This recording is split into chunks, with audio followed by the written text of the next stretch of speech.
Witaj, przyjacielu, na ścieżce prawdy. Czy kiedykolwiek zastanawiałeś się, co dzieje się z przeszłością? Czy moment, który minął, wypowiedziane słowo, dokonany czyn, cicha myśl, przepada w nicość, rozwiewa się jak dym na wietrze? Historia, której uczymy się w szkołach, to zbiór dat i interpretacji zwycięzców. Jest dziurawa, niepełna i często fałszywa. Ale intuicja podpowiada nam, że we wszechświecie nic nie ginie, że istnieje gdzieś zapis absolutny, ślad, którego nie da się wymazać ani sfałszować. Wyobraź sobie, że Ziemia nie jest tylko martwą skałą, po której stąpamy. Wyobraź sobie, że posiada ona swoją własną aurę, niewidzialną powłokę, która działa jak najdoskonalsze urządzenie nagrywające w kosmosie. Miejsce, gdzie każda sekunda istnienia naszej planety jest zapisana z fotograficzną dokładnością. Miejsce, gdzie nie ma żadnych tajemnic. Dziś, opierając się na przekazach od zaawansowanych cywilizacji, które obserwują nas od tysiącleci, opowiem Ci o psychosferze Ziemi. Dowiesz się, czym jest ta kronika prawdy, w jaki sposób Twoje codzienne myśli wpływają na jej jakość i dlaczego w ostatecznym rozrachunku nikt z nas nie jest anonimowy. Zrozumiesz też, dlaczego atmosfera na naszej planecie bywa tak ciężka i jak możemy to zmienić. Usiądź wygodnie i otwórz umysł na to, co niewidoczne dla oka, a jednak bardziej realne niż materia. Aby zrozumieć koncepcję psychosfery, musisz na chwilę porzucić liniowe postrzeganie czasu. Dla nas, istot uwięzionych w ciałach fizycznych na planecie pierwszej kategorii, czas płynie od przeszłości do przyszłości.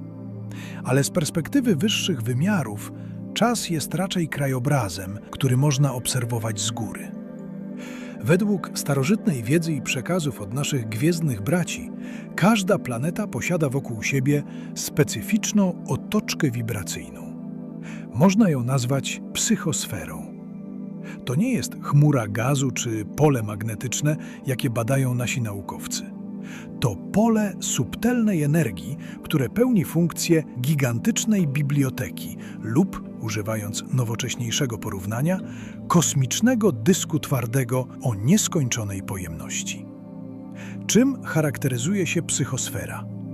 Jest ona zwierciadłem wszystkiego, co kiedykolwiek wydarzyło się na Ziemi. Działa jak kamera, która nagrywa 24 godziny na dobę w każdym punkcie globu jednocześnie. Ale ta kamera jest o wiele bardziej zaawansowana niż jakakolwiek ludzka technologia. Nagrywa ona nie tylko obraz i dźwięk. Rejestruje ona również emocje, intencje i, co najważniejsze, myśli każdej istoty żyjącej na planecie. To brzmi fascynująco, ale i przerażająco, prawda? Oznacza to, że żadne kłamstwo, żadna zbrodnia popełniona w ciemności, żaden akt zdrady czy bohaterstwa nie został zapomniany. Wszystko jest tam zapisane.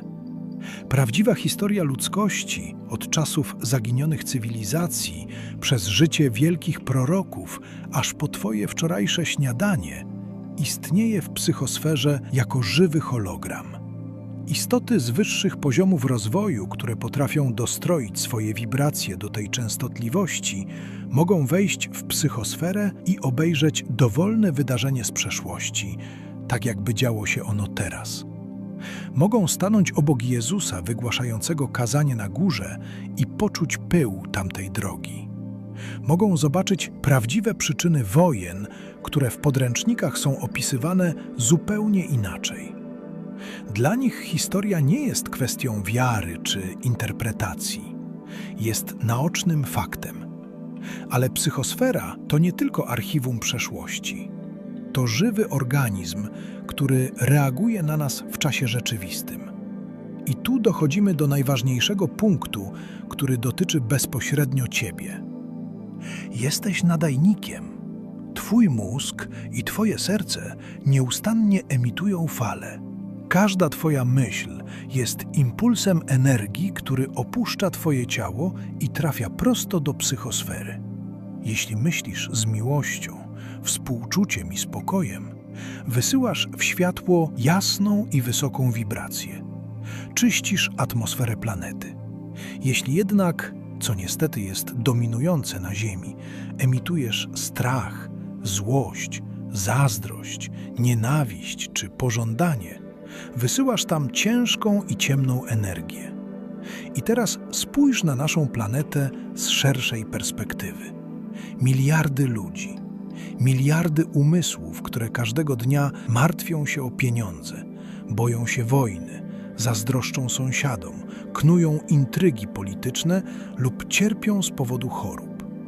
Ta gigantyczna masa negatywnej energii nie znika. Ona gromadzi się w psychosferze, tworząc wokół Ziemi coś w rodzaju gęstego, duchowego smogu. To właśnie ten smog sprawia, że Ziemia jest tak trudnym miejscem do życia. To dlatego tak ciężko jest nam się przebić do wyższych stanów świadomości. Jesteśmy dosłownie otoczeni chmurą lęku, którą sami stworzyliśmy przez wieki wojen i cierpienia. Wrażliwi ludzie często to czują. Wchodzisz do jakiegoś pomieszczenia, gdzie wydarzyła się kłótnia i czujesz napięcie, mimo że nikt nic nie mówi. Wchodzisz do starego zamku, gdzie torturowano ludzi i czujesz dreszcze. To właśnie jest lokalny zapis w psychosferze. Miejsca przesiąkają energią zdarzeń. A teraz pomyśl, że cała Ziemia jest przesiąknięta historią ludzkości, która, nie oszukujmy się, była pełna bólu. Przekazy od zaawansowanych cywilizacji mówią jasno. Stan naszej psychosfery jest krytyczny. To brudne lustro, które blokuje dopływ czystego światła z kosmosu. Działa jak izolator, który trzyma nas w więzieniu niskich wibracji. Jest jednak druga strona medalu. Psychosfera jest kluczem do sprawiedliwości uniwersalnej. Wielu ludzi pyta, gdzie jest Bóg, skoro źli ludzie żyją w luksusie, a dobrzy cierpią? Odpowiedź leży w momencie śmierci. Kiedy opuszczasz ciało fizyczne, twoja świadomość, twoje astralne ja staje twarzą w twarz z zapisem w psychosferze. Często nazywa się to sądem ostatecznym lub przeglądem życia. Ale to nie starzec z brodą cię sądzi, to ty sam. W stanie czystego ducha, pozbawiony ego i masek, konfrontujesz się z każdym czynem i każdą myślą, którą wysłałeś do psychosfery. Czujesz ból każdego człowieka, którego skrzywdziłeś. Czujesz radość każdego, któremu pomogłeś. Nie możesz uciec, nie możesz skłamać, nie możesz wynająć adwokata. Wszystko jest tam zapisane, czarno na białym, wibracja po wibracji. To jest właśnie piekło lub niebo, które sami sobie tworzymy. Piekłem jest konieczność przeżycia całego bólu, jaki zadaliśmy innym, zapisanego w pamięci Ziemi. Niebem jest rezonans z miłością, którą po sobie zostawiliśmy. Wiedza o psychosferze niesie ze sobą ogromną odpowiedzialność. Uświadamia nam, że prywatność w sensie duchowym nie istnieje. Możesz zamknąć drzwi do sypialni, możesz zaszyfrować dysk w komputerze, ale nie ukryjesz wibracji swojej myśli przed wszechświatem. Co więc możemy zrobić, my, mali ludzie, wobec tak potężnego mechanizmu? Możemy stać się filtrami. Twoim zadaniem na Ziemi, oprócz własnego rozwoju, jest pomoc w oczyszczaniu psychosfery. Nie musisz być wielkim mistrzem ani cudotwórcą. Wystarczy, że zaczniesz panować nad tym, co emitujesz. Każdego dnia masz wybór. Kiedy ktoś zajeżdża ci drogę w korku, czy wyślesz w psychosferę wiązkę agresji i wulgaryzmów, dokładając cegiełkę do smogu nienawiści? Czy może weźmiesz głęboki oddech i wyślesz obojętność lub wyrozumiałość, neutralizując tym samym napięcie? Kiedy słyszysz w mediach o kolejnym kryzysie, czy dołączysz do zbiorowej histerii i lęku? Czy może zachowasz spokój serca, stając się latarnią stabilności w morzu chaosu? To jest prawdziwa praca duchowa. Im więcej ludzi zacznie świadomie generować wysokie wibracje, wdzięczność, miłość, radość, współczucie, tym bardziej przejrzysta stanie się psychosfera Ziemi. A kiedy smok opadnie, kontakt z naszymi wyższymi jaźniami i z kosmicznym źródłem stanie się prostszy dla wszystkich. Zauważ, że wielkie miejsca mocy, sanktuaria czy dziewicze lasy to obszary, gdzie psychosfera jest w miarę czysta. Dlatego tak dobrze się tam czujemy. Naszym celem jest sprawić, by cała Ziemia stała się takim miejscem. Pamiętaj, że Twoje myśli są rzeczami, są budulcem rzeczywistości. Nie są ulotne, one zostają. Budujesz z nich pomnik swojego życia w pamięci planety. Zadbaj o to, by był to pomnik światła, a nie cienia. Kiedy następnym razem pomyślisz coś złego o sobie lub o innym człowieku, przypomnij sobie o wielkiej bibliotece. Przypomnij sobie, że właśnie dokonujesz wpisu do Księgi Wieczystej Ludzkości. Czy chcesz, aby ten wpis tam pozostał na wieki? Jeśli nie, zmień myśl. Skasuj ją natychmiastową intencją dobra i przeprosin. Masz tę moc. Jesteś redaktorem własnego losu i współtwórcą losu świata. Co czujesz, gdy słyszysz te słowa? Czy rezonują one z głosem Twojej intuicji? Podziel się swoją refleksją w komentarzu. Twoja perspektywa jest ważną częścią naszej wspólnej układanki.